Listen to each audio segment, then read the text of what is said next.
नमस्कार, स्वागत है एक बार फिर से चुनावी समर में। हम लेकर आए हैं आपके लिए बीएसपी फैमिली के कुछ और अपडेट्स। यूएस सीआईआरएफ को वीजा नहीं देने पर फिर से भड़का राजरत्न अंबेडकर का गुस्सा। जैसा कि हम जानते हैं कि प्रधानमंत्री मोदी ने यूएस सीआईआरएफ को वीजा देने से इनकार कर दिया, क्योंकि संस्था ने मोदी की पोल खोलते हुए अब बता दिया था कि भारत में धार्मिक आजादी खतरे में है। इन सब के अलावा यूएस सीआईआरएफ अमित शाह को बैन करना चाहता था, जो मोदी सरकार को पसंद नहीं आया।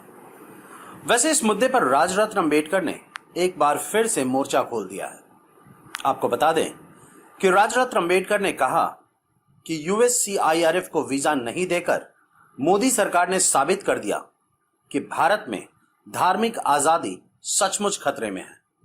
उन्होंने कहा कि अगर मोदी सरकार को यह भरोसा था कि सीएए और एनआरसी की वजह से भारत के सभी लोग खुश हैं, तो फिर सरकार ने यूएस सीआईआरएफ को वीजा देने से क्यों इनकार कर दिया। राजरत्न ने कहा कि अगर मोदी सरकार यह सोचती है कि सिर्फ यूएस सीआईआरएफ को वीजा नहीं देने से उनकी तानाशाही छुपी रहेगी, तो फिर यह उनकी भूल है।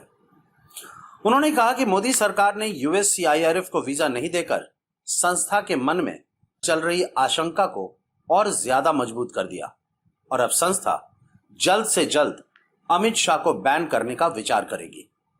राजरत्न ने कहा कि यह देश सभी धर्म के लोगों के लिए है, इसलिए अगर सरकार किसी खास वर्ग के लोगों के लिए तानाशाह भरा कानून बनाएगी तो फिर देश में उसका विरोध होना निश्चित है। उन्होंने कहा कि यूएस सीआईआरएफ के अलावा कई और भी संस्था हैं जो मोदी और शाह के खिलाफ हैं और समय आने पर वे सब भी मोदी सरकार के खिलाफ मोर्चा खोलेंगे।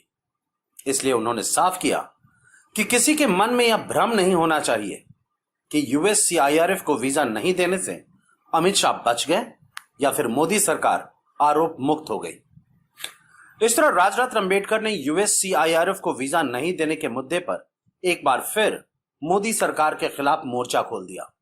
उन्होंने साफ साफ कहा है कि यूएस सीआईआरएफ तो एक छोटी सी कड़ी है, असल में लगभग पूरी दुनिया में मोदी और शाह के खिलाफ गुस्सा है।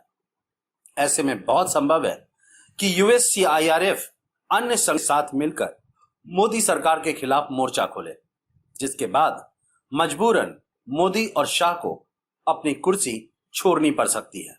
हमारे साथ बने रहने के लिए आपका धन्यवाद। आप हमारे प्रोग्राम्स को today's.com पर भी देख सकते हैं और आप हमें टुडेज टीवी पर ट्वीट भी कर सकते हैं। Thank you.